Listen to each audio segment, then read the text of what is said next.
नमस्कार साथियों। आप सभी का स्वागत है एक बार फिर से साध्य पीएससी एकेडमी में।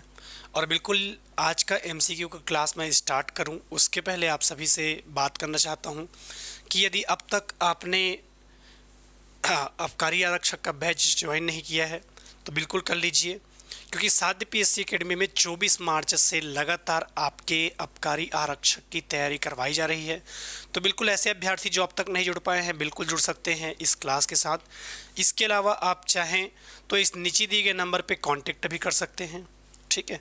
इसके अलावा यदि आपके छोटे भाई बहन प्री बीएड या प्री डीएलएड का एग्ज़ाम दिलाना चाहते होंगे, जिसका एग्ज़ाम 22 मई को है, तो बिल्कुल साध्य पीएससी एकेडमी में अलग से सिर्फ प्री बीएड और प्री डीएलएड वालों के लिए क्लास चल रहा है। तो बिल्कुल बच्चे इसका फ़ायदा उठा सकते हैं। बैच स्टार्ट की मैं यदि बात करूं तो 24 मार्च बैच स्टार्ट की यदि मैं बात करूं तो याद रखना है 24 मार्च को बच्चे क्या कर सकते हैं, बिल्कुल ज्वाइन कर सकते हैं प्री बीएड और प्री डीएलएड की ये क्लास। बैच स्टार्ट कब से होगा? 24 मार्च से। और बिल्कुल संस्था के इस नीचे दिए गए नंबर पे आप कांटेक्ट भी कर सकते हैं।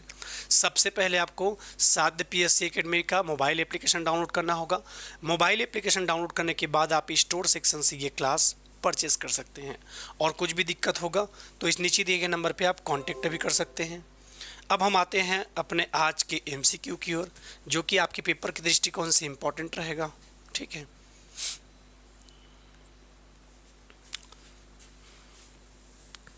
चलिए, पहला क्वेश्चन जो आपको आपकी स्क्रीन पर दिख रहा है,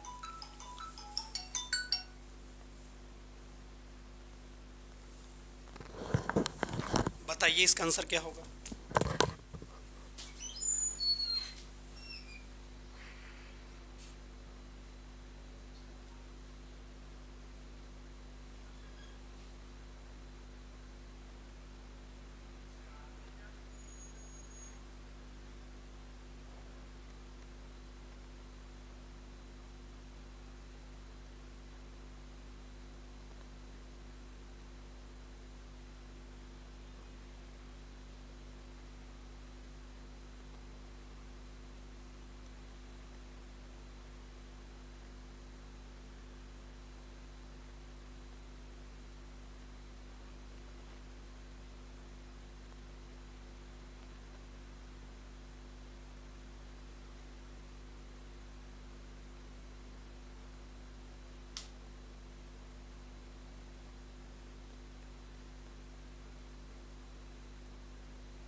कौन सा कथन सत्य है पूछा है, बताइए। चारों वेदों को संहिता कहा जाता है, बिल्कुल हमने पढ़ा हुआ है। आपके ऋग्वेद, यजुर्वेद, सामवेद और अथर्ववेद को क्या कहा जाता है? संहिता कहा जाता है। ऋग्वेद के पढ़ने वाले को होत्री कहा जाता है, बिल्कुल कहा जाता है, ये भी सही है। ऋग्वेद में 1024 नहीं बल्कि 1028 सूक्त है। ऋग्वेद में आपका 1024 नहीं बल्कि 1028 सूक्त है। ऋग्वेद में ऋचाओं की संख्या 10,462 है, बिल्कुल सही है ये। तो आंसर क्या हो जाएगा आपका?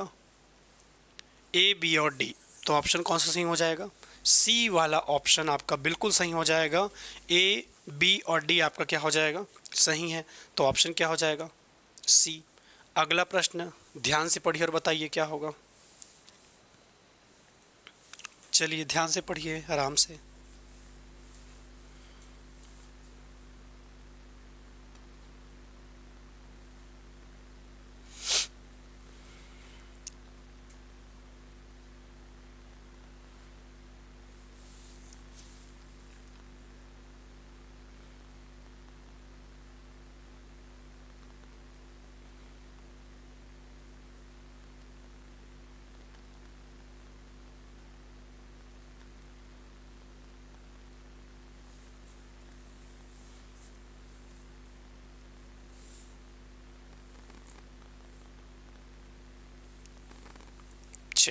जैसा कि हम क्वेश्चन को देख रहे हैं, ऋग्वेद में कितने मंडल की चर्चा की गई है, तो बिल्कुल याद रखना है। यदि आपके पेपर के दृष्टिकोण से पूछा जाएगा तो ऋग्वेद में कितने मंडल की चर्चा की गई है, तो 10 मंडल।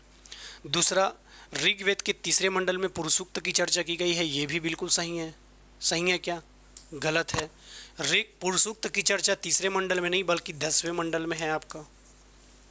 अगला, ऋग्वेद के तीसरे मंडल में गायत्री मंत्र की चर्चा है, बिल्कुल चर्चा है। और ये गायत्री मंत्र किसको समर्पित है, तो सूर्य देवता और माता सावित्री को समर्पित है। ठीक है, सूर्य देवता और माता सावित्री को समर्पित है। ऋग्वेद के 9वें मंडल में देवता इंद्र की चर्चा नहीं है बल्कि देवता सोम की चर्चा है। ऋग्वेद के तीसरे मंडल में यदि 9वें मंडल में यदि पूछा जाएगा तो देवता इंद्र नहीं बल्कि देवता सोम की चर्चा है। तो सही आंसर कौन कौन सा हो जाएगा आपका? असत्य है पूछा है, तो असत्य कौन कौन सा हो जाएगा?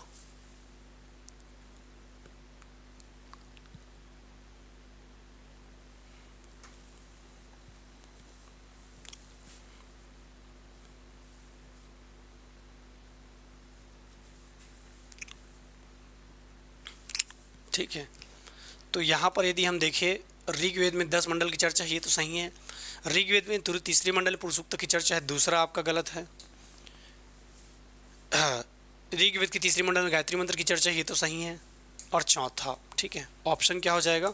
दूसरा और चौथा हो जाएगा, जो कि आपका क्या है? असत्य है। ऑप्शन थोड़ा सा गलत हो गया है, आंसर क्या हो जाएगा आपका? दूसरा और चौथा हो जाएगा। अगले प्रश्न की ओर बढ़ते हैं। ये दूसरा और चौथा होगा ना, मैं बताया वो होगा। अगला प्रश्न, ऋग्वेद के बारे में कौन सा कथन सत्य है? सॉरी। ऋग्वेद के बारे में कौन सा कथन सत्य है, बताइए। ध्यान से पढ़िए और बताइए इसका आंसर क्या हो जाएगा।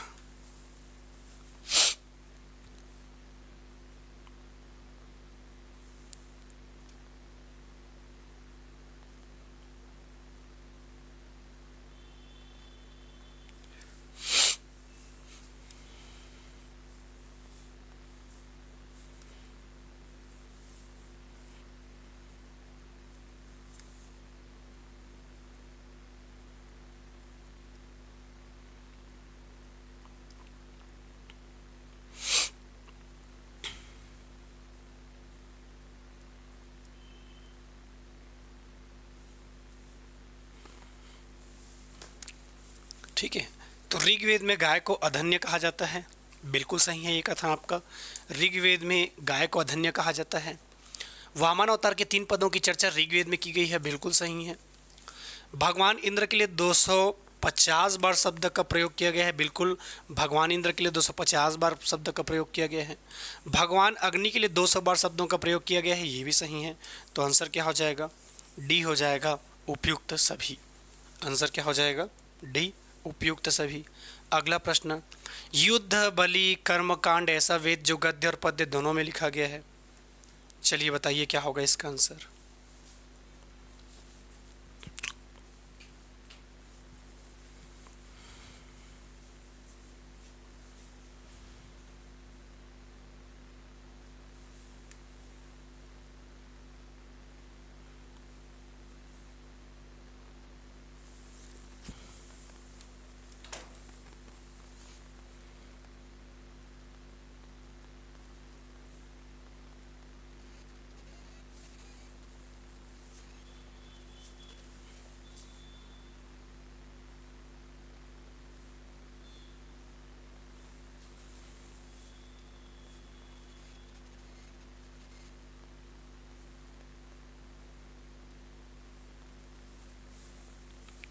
चलो जी बताओ इसका आंसर क्या होगा।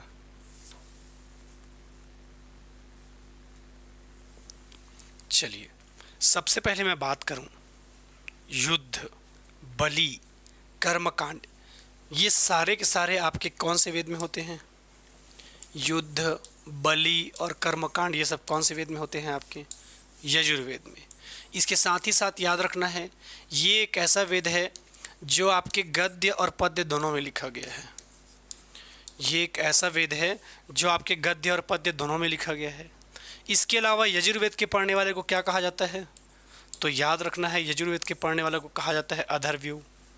जैसे आप ऋग्वेद के पढ़ने वाले को होत्री कहते हो, ऋग्वेद के पढ़ने वाले को होत्री कहते हो, वैसे ही आपके यजुर्वेद के पढ़ने वाले को क्या कहते हैं, अधर्व्यू कहते हैं। साथ ही साथ इसमें युद्ध, बलि और कर्मकांड की चर्चा है। ये लिखा भी है, एक ऐसा वेद है जो गद्य और पद्य दोनों में है। दूसरा आपको याद रखना है इसके पढ़ने वाले को क्या कहा जाता है, यदि पूछा जाएगा तो याद रखना है इसके पढ़ने वाले को कहा जाता है अधर्व्यू। क्या कहा जाता है, अधर्व्यू कहा जाता है। अगले प्रश्न की ओर बढ़ते हैं। अगला प्रश्न कौन सा है, यजुर्वेद के पढ़ने वाले को क्या कहा जाता है, यजुर्वेद के पढ़ने वाले को क्या कहा जाता है, बताइए, ध्यान से पढ़िए और बताइए।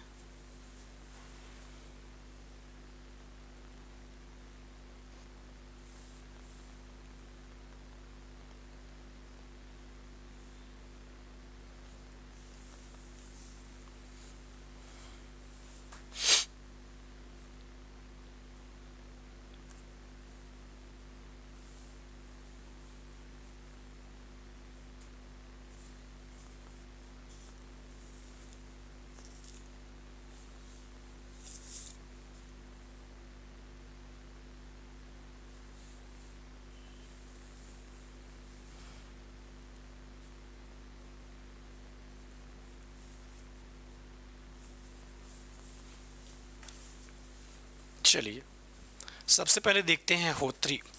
किसके पढ़ने वाले को होत्री कहा जाता है, तो याद रखना है ऋग्वेद के पढ़ने वाले को। दूसरा उद्गाथा या इसे ही कहते हैं उद्दात्री, ये किसे कहा जाता है, तो याद रखना है सामवेद के पढ़ने वाले को। तीसरा ब्रह्मा किसको कहा जाता है, तो अथर्ववेद के पढ़ने वाले को ब्रह्मा कहा जाता है। और अधर्व्यू, ठीक है, ये अच्छे से लिखाया नहीं है, अधर्व्यू आपका ऐसा होगा। अधर्व्यू किसको कहा जाता है, तो यजुर्वेद के पढ़ने वाले को क्या कहा जाता है, अधर्व्यू। एक ऐसा वेद जो आपके गद्य और पद्य दोनों में है। युद्ध, बलि, कर्मकांड, सारी चीज़ों की चर्चा किसमें है, आपके यजुर्वेद में। तो बिल्कुल आंसर क्या हो जाएगा, डी। अगले प्रश्न की ओर बढ़ते हैं। चलिए ध्यान से पढ़िए और बताइए क्या होगा इसका आंसर, बताइए इसका आंसर क्या होगा।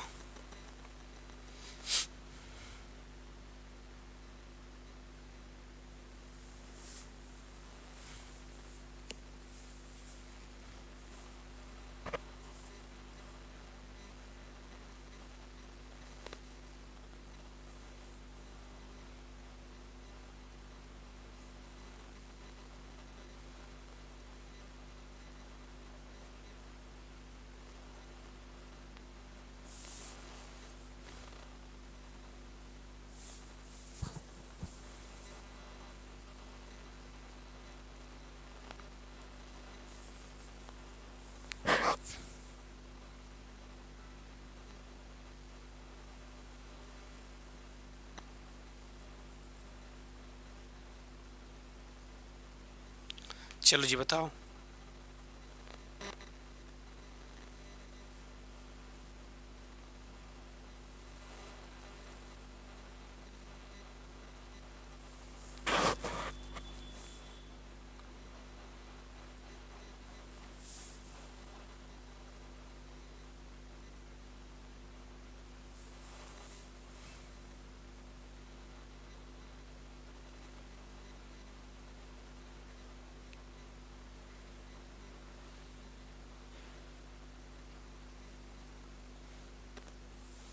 चलिए बिल्कुल, यदि हम आंसर की ओर जाएं, सामवेद में किसका उल्लेख किया गया है, तो मैंने कहा भी था सामवेद मतलब उसमें क्या होगा आपका, सामवेद मतलब उसमें क्या होगा आपका, संगीत। सामवेद मतलब उसमें क्या होगा आपका, संगीत। सामवेद मतलब उसमें क्या होगा आपका, संगीत। इसके साथ ही साथ कर्मकांड की चर्चा किसमें है, यजुर्वेद में, यजुर्वेद में। मंत्र ये भी आपके यजुर्वेद में। आयुर्वेद ये आपके अथर्ववेद में है। आयुर्वेद की चर्चा किस में है, आपके अथर्ववेद में। पर आंसर क्या होगा आपका, संगीत। संगीत के अलावा हम सामवेद के पढ़ने वालों को क्या कहते हैं, तो उद्गाथा या क्या कहते हैं, उद्दात्री। इसके अलावा सामवेद के ब्राह्मण ग्रंथ का क्या नाम है पूछेगा। सामवेद के ब्राह्मण ग्रंथ का क्या नाम है पूछेगा। तो याद रखना है सामवेद के ब्राह्मण ग्रंथ का नाम है पंचविश। ठीक है, तो बिल्कुल आपका आंसर क्या हो जाएगा, डी। अगला प्रश्न, चलिए पढ़िए ध्यान से, क्या होगा बताइए।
चलिए, यजुर्वेद में किसका उल्लेख किया गया है।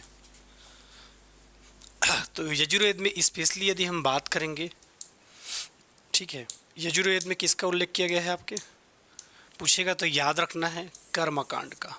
किसका, कर्मकांड का।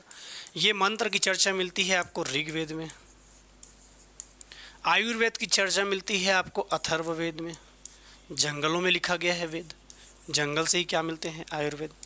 और संगीत आपको कहाँ मिलता है, संगीत आपको कहाँ मिलता है, सामवेद में। संगीत कहाँ मिलता है आपको, सामवेद में। तो बिल्कुल यजुर्वेद के बारे में बात कर रहा है। और यजुर्वेद के ब्राह्मण ग्रंथ का क्या नाम होता है यदि पूछ लिया जाए, यजुर्वेद के ब्राह्मण ग्रंथ का क्या नाम होता है, तो याद रखना है यजुर्वेद के ब्राह्मण ग्रंथ का नाम यदि पूछेगा तो क्या चीज़ नाम याद रखोगे, यजुर्वेद के ब्राह्मण ग्रंथ का नाम एक आपको याद रखना है यदि पूछा जाएगा तो, ठीक है। यजुर्वेद के ब्राह्मण ग्रंथ का नाम पूछेगा तो याद रखना है तैत्रेय, और तैत्रेय के बाद क्या याद रखना है आपको, सतपथ। एक आपको याद रखना है तैत्रेय और दूसरा क्या याद रखना है आपको, सतपथ। तो बिल्कुल आंसर क्या हो जाएगा आपका, बी। अगले प्रश्न की ओर बढ़ते हैं। ऋग्वेद में कुल ऋचाओं की या मंत्रों की संख्या कितनी है बताइए।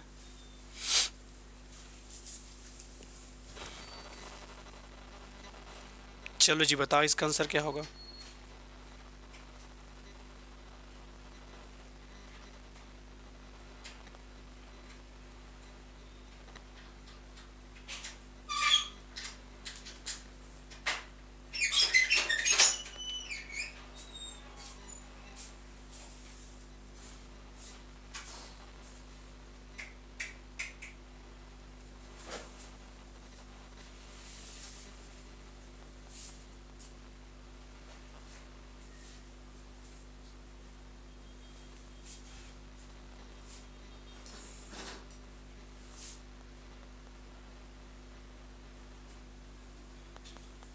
चलिए बताइए जी क्या होगा।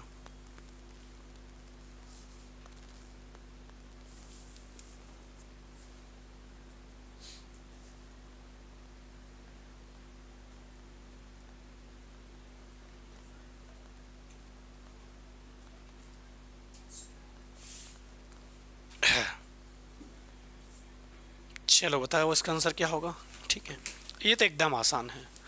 कुल ऋचाओं या मंत्रों की संख्या पूछेगा तो कितना होता है, 10,462। मंडल कहेगा तो कितना है आपका, 10 मंडल। 1028 क्या है आपके पास, सूक्त। 1028 क्या है आपके पास, सूक्त। 10 क्या है, मंडल। इस 10 मंडल में किसकी चर्चा की गई है यदि पूछेगा, तो तीसरे मंडल में आपके गायत्री मंत्र का, 8वें मंडल में कील का, 9वें मंडल में देवता सोम का, और 10वें मंडल में पुरुष सूक्त का चर्चा किया गया है, जिसमें हम भगवान के ब्रह्मा के 4 चीज़ों से तुलना करते हैं। मुंह से ब्राह्मण का, भुजाओं से क्षत्रिय का, जंघा से वैश्य का, और आपके चरणों से शूद्र का। तो बिल्कुल इसका आंसर क्या हो जाएगा, 10,462। अगला प्रश्न बताइए। मुझे नहीं लगता कि इसका आंसर आप लोग नहीं बता पाएंगे। बताइए क्या होगा।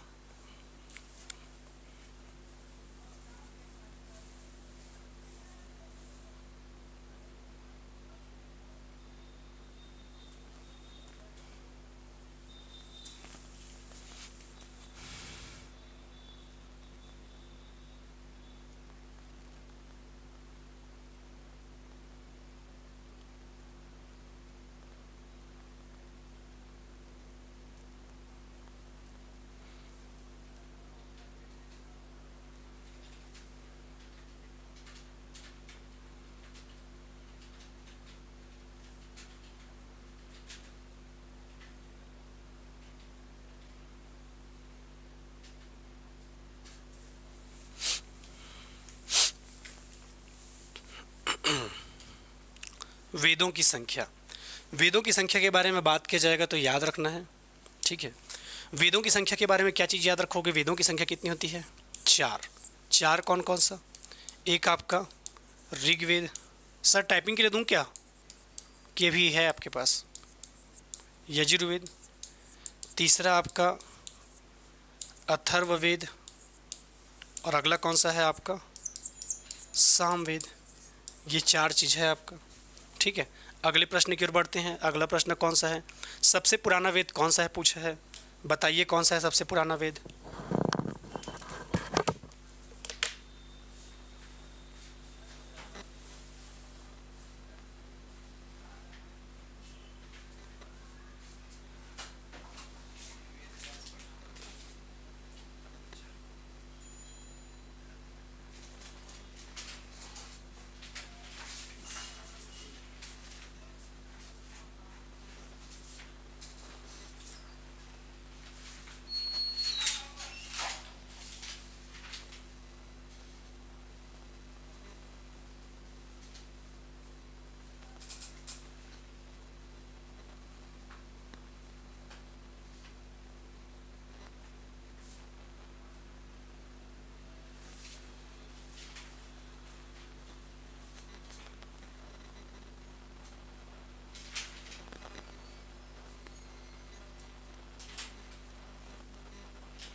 बिल्कुल जैसे कि मैं आंसर देख पा रहा हूँ, ठीक है। जितने बच्चों ने जवाब दिया सबसे सही है। सबसे पुराना वेद कहेगा तो कौन सा है आपका? सामवेद है क्या? नहीं। सबसे पुराना वेद कहेगा तो कौन सा है आपका? ऋग्वेद। ये वही ऋग्वेद है जिसमें आपके 10 मंडल, 1028 सूक्त, 1028 आपके सूक्त और 10,462 क्या है आपके पास? ऋचाएँ हैं। 10,462 क्या है? ऋचाएँ हैं। सबसे नवीनतम वेद है कौन सा है पूछेगा तो कौन सा है आपका? अथर्ववेद। अथर्ववेद की रचना आपके जंगलों में किया गया था, इसीलिए आयुर्वेद की जानकारी हमें अथर्ववेद से मिलती है। इसी अथर्ववेद में ही हमें मिलता है सभा एवं समिति प्रजापति की 2 पुत्रियां बताई गई हैं। इसके अलावा यदि मैं बात करूं आपके यजुर्वेद का, तो युद्ध बलि कर्मकांड की चर्चा यजुर्वेद में है। संगीत की चर्चा आपके सामवेद में है। तो बिल्कुल आपका इसका आंसर क्या हो जाएगा? क्या हो जाएगा आंसर? ऋग्वेद। अगला क्वेश्चन बताइए क्या होगा आंसर? चलो जी बताओ क्या होगा।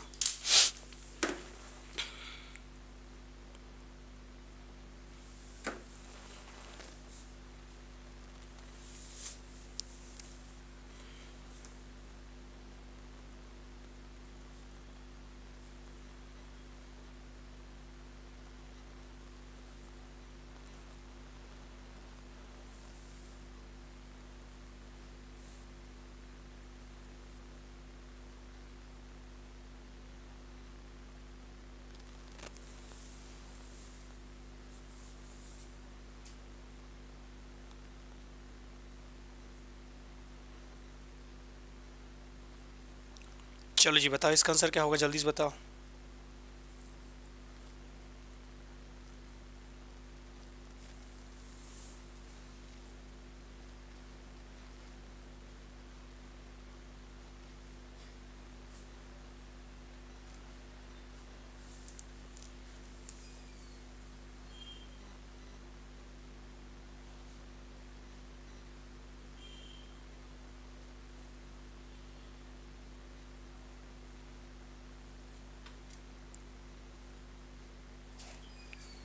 चलिए यदि क्वेश्चन क्यों रहा है हम लोग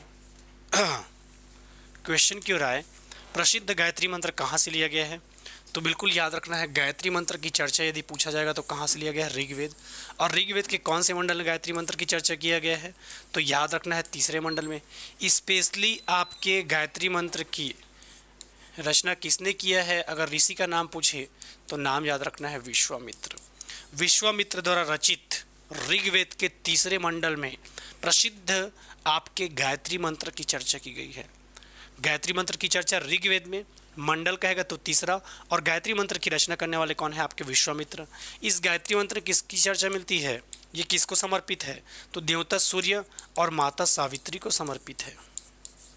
देवता सूर्य और माता सावित्री को समर्पित है, तो बिल्कुल आपका आंसर क्या हो जाएगा, सी। अगला प्रश्न, बिल्कुल यदि आप प्री बीएड और प्री डीलेट की तैयारी करना चाहते हैं तो बिल्कुल कर सकते हैं साध्य पीएससी एकेडमी के माध्यम से। बिल्कुल एकदम फ्रेश बैच चल रहा है अलग से इस चीज़ के लिए। बैच स्टार्ट हुआ है आपका 24 मार्च को, तो बिल्कुल आप यहाँ पर ज्वाइन कर सकते हैं साध्य पीएससी एकेडमी में और बिल्कुल आपको इसका फ़ायदा मिलेगा। अगला, आबकारी आरक्षक। आबकारी आरक्षक के लिए भी क्लासेस बिल्कुल प्रारंभ हो चुकी है, तो बिल्कुल आप साध्य पीएससी एकेडमी के माध्यम से यहाँ पर जुड़ सकते हैं। परीक्षा आपका 27 जुलाई 2025 को होने वाला है और 24 मार्च से इसका भी फ्रेश और अलग से बैच स्टार्ट हुआ है जिसमें आप ज्वाइन कर सकते हैं। सबसे पहले आपको साध्य पीएससी एकेडमी का मोबाइल एप्लीकेशन डाउनलोड करना होगा और फिर स्टोर सेक्शन से आप क्लास डाउनलोड कर सकते हैं। ठीक है। अगला प्रश्न, गायत्री मंत्र की चर्चा किसने की थी, बताइए किसने किया था, रचना किसने किया था। अभी जस्ट हमने देखा है, यदि आपने थोड़ा बहुत ध्यान दिया होगा तो ये प्रश्न बन जाएगा फिर।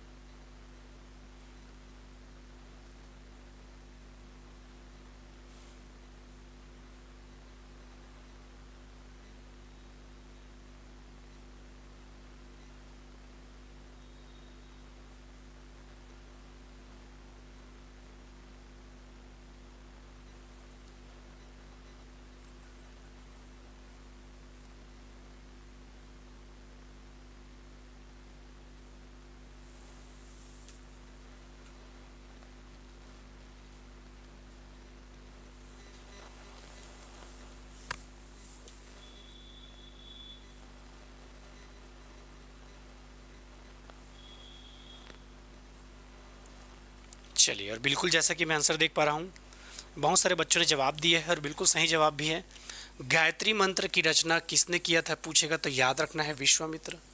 याद रखना है गायत्री मंत्र की चर्चा हमें मिलती है ऋग्वेद में, और ऋग्वेद के कितने मंडल में, तो तीसरे मंडल में इसकी चर्चा मिलती है। ठीक है, तो बिल्कुल आपका आंसर क्या हो जाएगा, बी। अगला प्रश्न, वैदिक भजनों के मुख्य संग्रह क्या कहलाते हैं, सूत्र, पाद, संहिता, मुख, क्या कहलाते हैं, बताइए, कमेंट करके बताइए क्या होगा। वैदिक भजनों के मुख्य संग्रह क्या कहलाते हैं।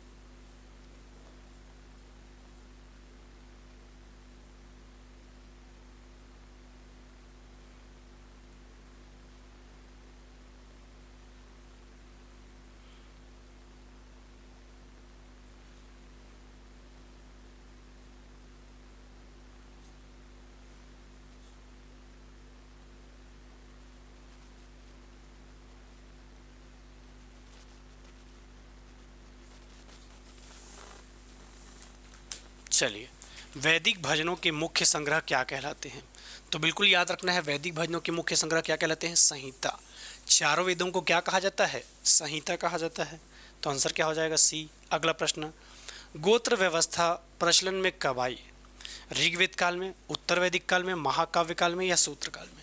उत्तर वैदिक कहने का मतलब ये है जब आपके चारों काल चले गए थे, चारों काल के जाने के बाद जिस काल की बात कर रहा है वो क्या है आपका उत्तर वैदिक काल। चलिए बताइए जी क्या होगा।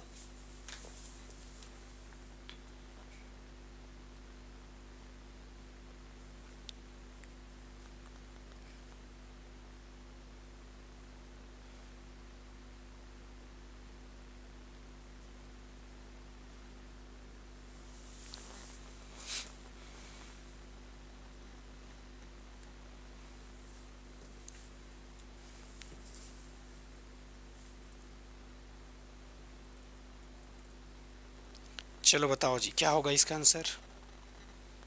क्वेश्चन भले ही नॉर्मल दिख रहा है आपको, ठीक है, पर अच्छा क्वेश्चन है। गोत्र व्यवस्था प्रचलन में कब आई यदि पूछा जाएगा तो याद रखना है उत्तर वैदिक काल। कब से आपका उत्तर वैदिक काल से गोत्र व्यवस्था प्रचलन में आई थी, तो बिल्कुल आंसर क्या हो जाएगा बी। अगला प्रश्न, पुरुषोक्त किस वेद का एक मंत्र है, बताइए किस में पढ़ा है आपने पुरुषोक्त के बारे में, बताइए कमेंट करके।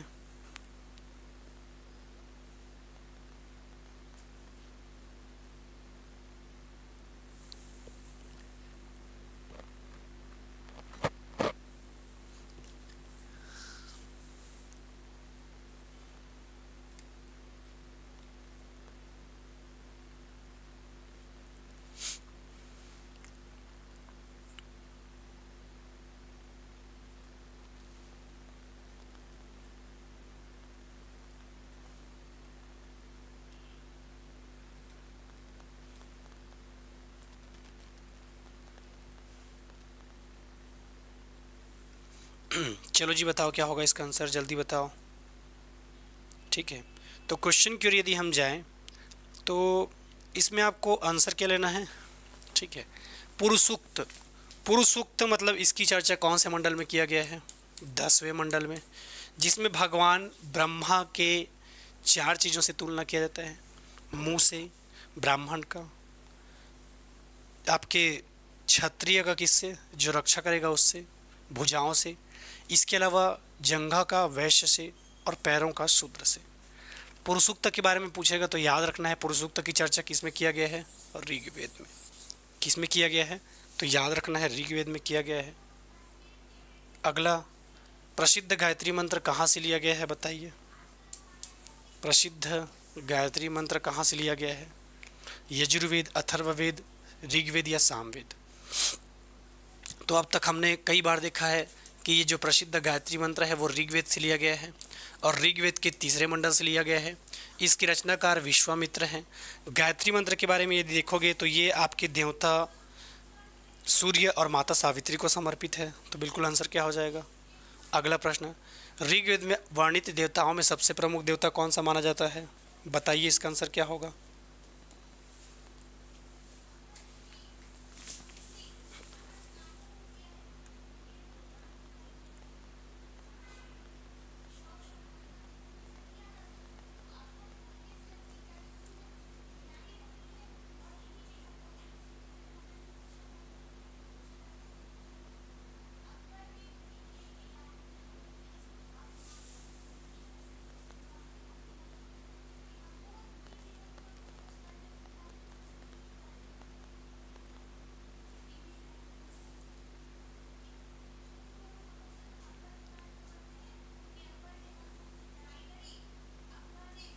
चलो जी बताओ इसका आंसर क्या होगा।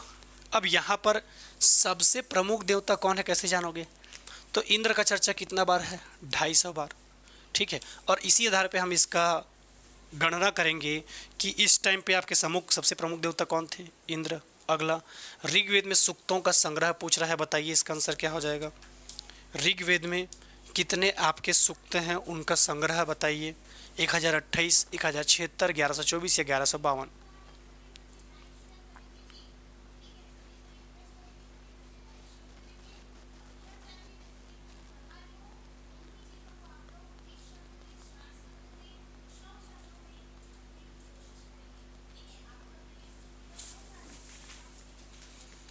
चलिए, ऋग्वेद में कितने सूक्त हैं, तो याद रखना है 1028 सूक्त। कितने सूक्त हैं आपके, 1028 सूक्त हैं। अगले प्रश्न की ओर बढ़ते हैं।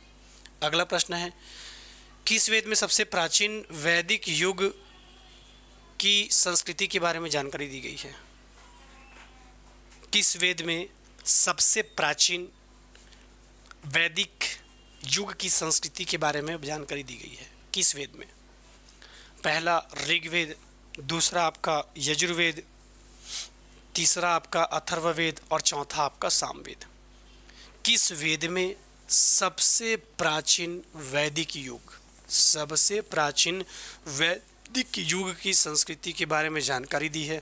तो प्राचीन कह रहा है, तो प्राचीन कौन सा है आपका? ऋग्वेद। नवीनतम कहता तो अथर्ववेद था। ठीक है, अगले प्रश्न की ओर बढ़ते हैं। वेदों को हिंदू धर्म में पहला धार्मिक ग्रंथ माना जाता है।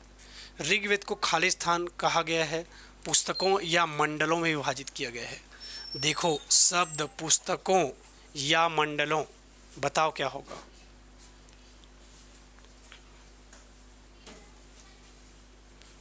चलिए मैं साइड भी हट गया हूं।